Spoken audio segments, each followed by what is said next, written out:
everyone, this is Dr. Shafila from IGNOU Dost. Welcome to session 31 on Environmental Studies. Environmental Studies is an elective paper for those who have taken admission in UG program in IGNOU. The exam pattern for this paper would be multiple choice questions.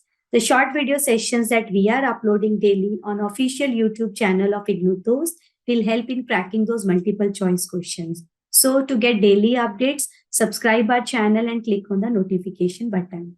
So let's start with the first question of the session 31. So first question is, an example of common property resource is. इसमें से कौन सी एक example है जो कि common property resource है, वो individual property resource नहीं है, ठीक है, जो सबकी कॉमन प्रॉपर्टी रिसोर्स है. सी लास्ट सेशन में, सेशन 30 में वी डिड डिस्कस कि अगर किसी की कोई प्राइवेट लैंड है, ठीक है, that is owned by what, ठीक है, सो उसका हमने आंसर करा था इंडिविजुअल. अगर कोई प्राइवेट लैंड है, so that private land is owned by the individual. तो हमने बात करी थी कि why we are discussing, this is the chapter 2 that is natural resource, why we are discussing like the land, है ना, because land is resource, it is a natural resource. ये depend, मतलब ये हमें देखना है कि whether that natural resource is owned by an individual और लाइक सम गवर्नमेंट और सम सोसाइटीज, या फिर वो कॉमन लैंड है, दैट वी हैव टू सी, ठीक है. Example of common property resources options देखते हैं. प्राइवेट होम्स, तो अगर किसी का अपना घर है, so that is owned by the individual, not it is not a common property. Land for common uses, so this is true. So the land which is like common property resource है, मतलब ये एक ऐसी land है जो common uses के लिए available है, ठीक है. सो it can B community land, it can B community you know the halls, या ऐसी कोई लैंड जिसपे सबका राइट है. क्यों? मतलब ऐसी लैंड जिसके जो बेनिफिट्स हैं, everybody can take those benefit, क्योंकि वो कॉमन लैंड है, वो किसी पर्सनल इंडिविजुअल की लैंड नहीं है. So land for common uses is the answer. Agriculture land of individuals, so again अगर किसी की अपना खेत है, अपना एग्रीकल्चर लैंड है, तो वो इंडिविजुअल का ही है, that is not for common use. So मतलब अगर किसी का इंडिविजुअल एग्रीकल्चर लैंड है, उसके जो बेनिफिट है that will be for that person only, not for the society और for common people. Factories again are owned by individuals और ग्रुप ऑफ इंडिविजुअल्स, ठीक है, सो और गवर्नमेंट, ठीक है, लेकिन फैक्ट्रीज जो है वो किसी की कॉमन प्रॉपर्टी रिसोर्स नहीं है. ऐसा नहीं है कि फैक्ट्रीज के जो बेनिफिट्स हैं they can be taken by all. Clear? So answer to this question is B. Next question, which of the following steps is a major threat to environment. इसमें से किसके कारण हमारे एनवायरमेंट को बहुत ज्यादा, सबसे ज्यादा थ्रेट हो रहा है, ठीक है. Planting trees, so tree plant करना, it is not a threat, है ना. सो ट्री प्लांट करना तो हमारे इकोसिस्टम को बैलेंस कर रहा है, it is conserving our environment. देखो ट्री प्लांटेशन भी आपके, एक होते हैं ए फॉरेस्ट्रेशन, एक होता है रीफॉरेस्ट्रेशन. ए फॉरेस्ट्रेशन का मतलब है growing new trees in new areas, ठीक है, नई जगह पे नए पेड़ लगाने इज ए फॉरेस्ट्रेशन. ऐसे ही एक टर्म है दैट इज रीफॉरेस्ट्रेशन. रीफॉरेस्ट्रेशन का मतलब है किसी ऐसे एरिया पे पेड़ लगाने जहां पे already there were trees, already there were plants, लेकिन because of your own needs आप लोगों ने उन प्लांट्स को काट दिया, ठीक है, you have clear that land, तुमने काट दिया क्योंकि वो तुम्हारा उसमें कोई पर्पस था, फिर उसी जगह पे दोबारा प्लांट्स या दोबारा ट्रीज लगाने, that is reforestation. So planting trees is of two types, one is afforestation, second is reforestation. देखो रीफॉरेस्ट्रेशन की बेस्ट एग्जांपल है when government has to ये आपको रोड्स बनानी होती है, ठीक है, नई रोड बनानी है या ऑलरेडी जो रोड है उसको आपने वाइड करना है. In that case if government has to clear the trees, तो क्या करना, उसी जगह पे थोड़ा दूर नए ट्रीज प्लांट करना, ठीक है, because you are not suppose to, you are not allowed to cut the trees. लेकिन अगर तुमने काटने हैं because you want to make a new road over there, तो उससे पहले तुम नए ट्रीज लगाते हो थोड़ा दूर. So this is reforestation. So already वहां पे ट्रीज थे but you want to cut down those trees because of your own benefit, तो वहीं पे अगर तुम दोबारा ट्री लगा रहे हो तो दैट इज रिफॉरेस्ट्रेशन। डेजर्टिफिकेशन, डेजर्टिफिकेशन का मतलब है डेजर्ट्स बढ़ जाना। डेजर्ट्स कैसे बढ़ेंगे? जब तुम डिफॉरेस्ट्रेशन करोगे, जब तुम पेड़ों को काटते रहोगे, फॉरेस्ट को क्लियर करते रहोगे in order to accommodate the needs of burgeoning population. तो तुम्हें पेड़ काटने पड़ रहे हैं जिसके कारण डेजर्टिफिकेशन हो रहा है, पेड़ कम हो रहे हैं, डेजर्ट्स बढ़ रहे हैं, मतलब it is a major threat to the environment. तो answer is B, that is desertification. Promoting tourism, देखो टूरिज्म को प्रमोट करना it can be a threat to environment, क्योंकि तुम कहाँ पे, टूरिज्म का प्लेस क्या है, whether it is hilly area और इट इज लाइक द तुम टूरिज्म कर रहे हो कोस्टल एरियाज पे, ठीक है, या वैली है, ऐसी वैली जो अनटच्ड है, जहाँ पे हमारे पास बहुत सारी बायोडाइवर्सिटी है, डाइवर्सिटी इज हाई, और वहां की जो स्पीशीज है दे आर एंडेमिक, ठीक है। तो it depends on the area कि तुम कहाँ पे टूरिज्म को प्रमोट कर रहे हो, ठीक है। अगर ऐसी जगह है जो ऑलरेडी एंडेंजर्ड है, या ऑलरेडी वहां पे जो ऐसे एनिमल्स हैं जो कि एंडेमिक हैं, या ऐसे प्लांट स्पीशीज हैं जो कि एंडेमिक हैं, तो उस जगह पे if you are promoting the tourism that would be a threat to environment. लेकिन promoting tourism cannot be major, it is not a major threat to environment because अब इस क्वेश्चन का जो आंसर है वो वेटेज के हिसाब से देखेंगे, तो डेजर्टिफिकेशन की मोर वेटेज है than promoting tourism, because promoting tourism जो है it depend on the place कि तुम किस प्लेस की बात कर रहे हो, ठीक है।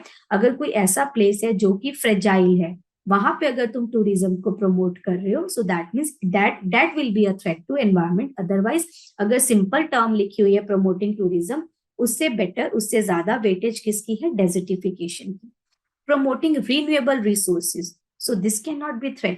तुम नॉन रिन्यूएबल रिसोर्सेज की जगह रिन्यूएबल रिसोर्सेज की energy, renewable resources of energy की तुम प्रमोशन कर रहे हो, so it can not be a threat. So answer to this question is B, desertification. Question number 3, the type of soil is determined by, किस area में कैसी soil होगी या कैसी सॉइल है। सॉइल की देखो टाइप्स होती है डिफरेंट, ठीक है।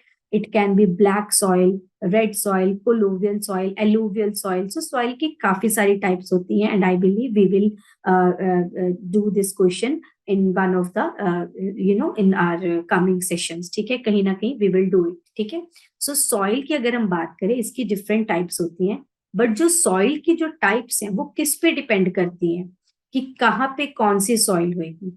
ए है लैंड फॉर्म, लैंड फॉर्म का मतलब है कि वो जियोग्राफिकल लोकेशन कैसी है, वो लैंड कैसी है, वेदर दैट एरिया वो वैली है, या वो माउंटेन्स हैं, या वो प्लेन्स हैं, या वो हिली एरिया है, या मतलब वो कैसा कैसा उसका लैंड फॉर्म क्या है, उस पे डेफिनेटली डिपेंड करता है कि तुम्हारी सॉइल की टाइप कैसी होगी।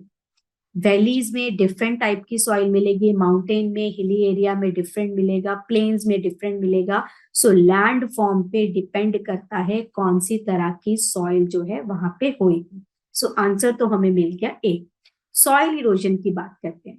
देखो इरोड होना मतलब खराब होना, अगर और इसको हम हिंदी में बोले तो इरोड होना बीमार हो जाना।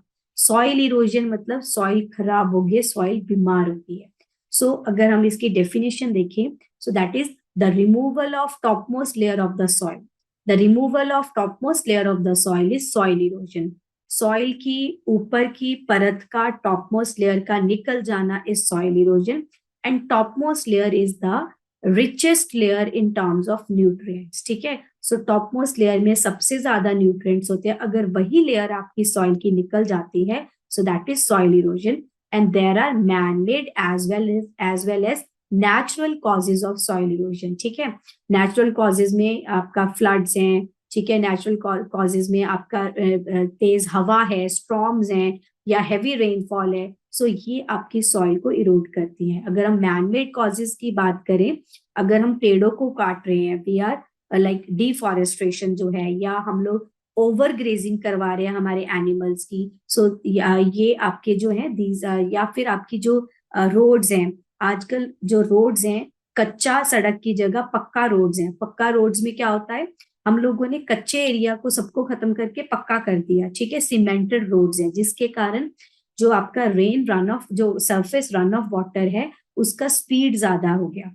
जितना रन ऑफ वाटर का स्पीड ज्यादा होएगा, उतनी ही तेजी say that water will enter into near by agricultural land या नियर बाय द लैंड। ठीक है, जितनी तेजी से भागेगा उतनी ही तेजी से वो एंटर करेगा आपकी एग्रीकल्चर लैंड में या फिर आपकी किसी भी लैंड में। ठीक है, सो सॉइल एरिया में, तो वहां पे जितनी पानी की जितनी स्पीड होगी उतनी ही तेजी से सॉइल इरोड हो जाएगी। ठीक है, सो सॉइल इरोजन जो है, रन ऑफ वाटर जो है, उसकी स्पीड क्यों ज्यादा हो रही है? क्योंकि हमने मेनली सिटीज में ये प्रॉब्लम है कि हम लोगों ने जितनी भी कच्ची सड़कें थी सबको उसको पक्का कर दिया। सो पक्का होने से the speed of the surface run of water increases, जिसके कारण वो उसी तेजी स्पीड से ही नियर बाय लैंड पे एंटर करता है जहां पे सॉइल है, that causes soil erosion. So soil erosion के मैन मेड कॉजेज भी हैं एंड नेचुरल कॉजेज भी हैं। सॉइल इरोजन जो है वो ये नहीं बताती कि उस जगह पे कौन सी टाइप की सॉइल है। ठीक है, so the type of the soil is not determined by soil erosion. Water sources, again ये नहीं है कि अगर उस जगह पे वाटर का जो सोर्स है रिवर है तो सॉइल ऐसी होगी, पॉन्ड है तो ऐसी होगी। So water sources again doesn't determine the type of the soil. Globalization, globalization का मतलब तो होता है कि हमने सारी चीज अब ये ग्लोबलाइज कर दिया, सब कुछ ये मतलब पूरे ग्लोबल में सेम चीज कर दी हमने। ठीक है, so again globalization doesn't determine the type of the soil. So type of the soil depend upon whether the land is like that land is in mountains or in valleys or hilly और आपका जो plains। ठीक है, तो land form पे depend करता है। So answer is A. Next question, as the exposed rock break off, जैसे आपकी जो exposed rock है वो टूटती है and start decaying, छोटे छोटे पार्ट्स होने स्टार्ट हो जाते हैं due to temperature change, temperature के चेंज होने के कारण, इस प्रोसेस को हम क्या कहते हैं? देखो, हम कहते हैं कि आपका जो हम लोग साइंस में नॉर्मली हम लोग पढ़ते थे कि आपकी जो प्लास्टिक की वायर्स हैं, ठीक है, रबड़ की या प्लास्टिक की वायर्स हैं, स्पेशली रबड़ की जो इलेक्ट्रिक वायर्स हैं, they do expand in winters and they do contract in expand in summers and contract in winters. So expansion and contraction depend करता है टेम्परेचर पे। सो अगर आपके पास रबड़ की वायर्स हैं, रबड़ कुछ है आपके पास, रबड़ की या इलेक्ट्रिक वायर्स हैं या प्लास्टिक की इलेक्ट्रिक वायर्स हैं, विंटर में वो कंट्रैक्ट हो जाती है, समर में वो एक्सपैंड हो जाती है। सो ये एग्जाम्पल मैं क्यों बता रही हूँ कि टेम्परेचर का इम्पैक्ट जो है वो हर चीज पे पड़ता है। किसी चीज पे हमें वो इमीडिएट इम्पैक्ट दिखता है, किसी पे धीरे धीरे हमें पता चलता है कि यस टेम्परेचर ने अफेक्ट करा। अगर हम रॉक की बात करें, अब रॉक्स जो हैं वो उस पे भी कभी अगर सपोज टेम्परेचर बहुत कम हो गया, कभी बढ़ गया, कभी कम हो गया, बढ़ गया। सो अगर आपका टेम्परेचर बार बार चेंज हो रहा है तो रॉक पे भी इम्पैक्ट होता है। रॉक जो है विद टाइम उसमें क्रैक्स आने स्टार्ट हो जाते हैं, क्रैक्स आ जाते हैं मतलब रॉक टूटना स्टार्ट हो जाती है। ठीक है, सो रॉक टूटेगी, टूटने से क्या होगा, उसके पार्टिकल्स, छोटे पार्टिकल्स जो हैं वो मतलब टूट जाना। अब देखो ये अभी जो डिस्कशन हो रहा है, basically this is weathering of rocks. ठीक है, सो आंसर हमें मिल गया डी। अभी I want to explain it more, like जो अभी हमने बात करी कि टेम्परेचर का इम्पैक्ट होता है रॉक के ऊपर। सो दिस इज द जिसके कारण रॉक टूट जाती है, टूटती है, छोटे छोटे टुकड़े हो जाते हैं, छोटे छोटे पार्ट्स हो जाते हैं, रॉक पार्टिकल्स बन जाते हैं। सो दैट इज वेदरिंग। तो हमारे पास एक प्रोसेस है that is soil formation. Soil कैसे बनती है? सॉइल फॉर्मेशन के दो स्टेप्स होते हैं। So first step is breaking of rocks, जिसको हमने यहाँ पे पढ़ा, that is known as weathering. So rocks की पहले वेदरिंग होती है, फिर जो रॉक पार्टिकल्स हैं, जो टूटे हुए रॉक पार्टिकल्स हैं, they get mixed with organic matter. ठीक है, जिसके कारण वो धीरे धीरे क्या बनती है, सॉइल बनती है। तो उस स्टेप को जिसमें आपकी जो रॉक पार्टिकल है they get with organic mixed with organic matter, that step is known as pedogenesis. Pedo का मतलब होता है soil, genesis means to generate, the process of generation of soil. ठीक है, सो अभी हम लोग वेदरिंग की बात कर रहे थे. Weathering is the first step of the soil formation and paedogenesis is the second step of the soil formation. और जो रॉक आपकी टूटती हैं और धीरे धीरे और पार्टिकल डिके होना स्टार्ट हो जाती हैं because of the temperature range, so that term is known as weathering. ठीक है. अगर हम कहें डिफॉरेस्टेशन, डिफॉरेस्टेशन का मतलब होता है पेड़ों का काटना.